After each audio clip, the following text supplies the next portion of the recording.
Le croyant dans son adoration était identifié à son sacrifice par le signe.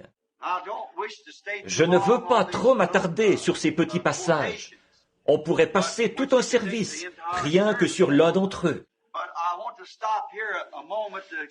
Mais je désire m'arrêter ici un moment pour bien vous exprimer que le croyant devait être identifié avec son sacrifice. Voyez-vous, ce n'était pas juste un sacrifice qu'il aurait donné et qui était offert quelque part. Il devait s'identifier en lui. En fait, il devait premièrement placer ses mains sur son sacrifice afin de s'identifier avec celui-ci. Et ensuite, le sang était placé à un endroit tel qu'il pouvait se tenir sous le sang. Le sang devait être au-dessus de lui. Et c'était là un signe qu'il s'était identifié lui-même comme coupable et qu'il présentait la preuve qu'un substitut innocent avait pris sa place. Quel tableau magnifique! Oh, un racheté! Voyez-vous? La justice avait été rendue.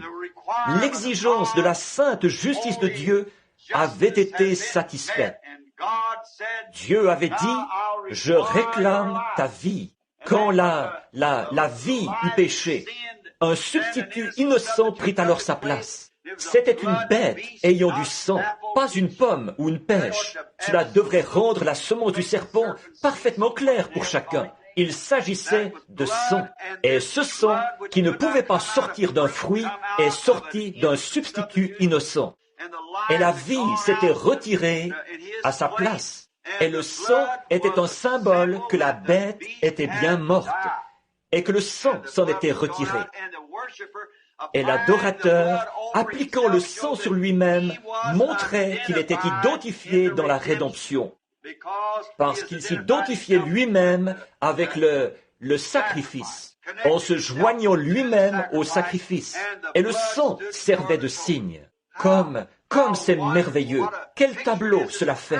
C'est un type parfait de Christ. Exactement. Le croyant aujourd'hui, se tenant sous le sang versé, identifié avec le sacrifice. C'est tout ce qu'il y a de plus parfait. Et de quelle façon Christ, qui n'était pas un animal. Vous voyez, l'animal mourait, mais c'était... L'animal le plus innocent que nous ayons serait l'agneau, je suppose.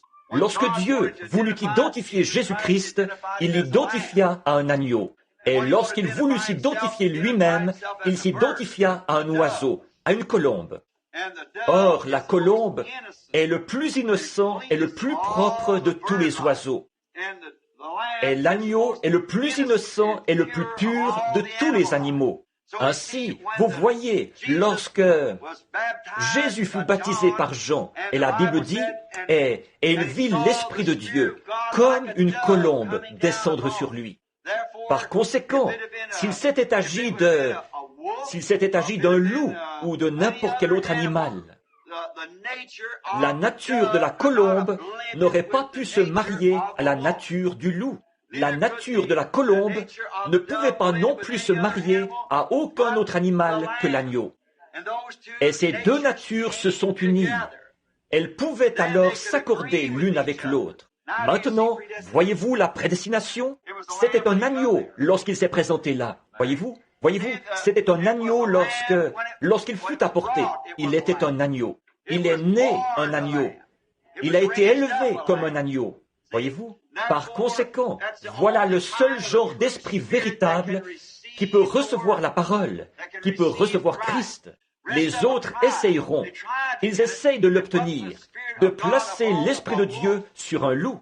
Vous voyez, colérique, mauvais, mesquin, il n'y restera pas. Le Saint-Esprit s'envole tout de suite. Il ne le fera pas.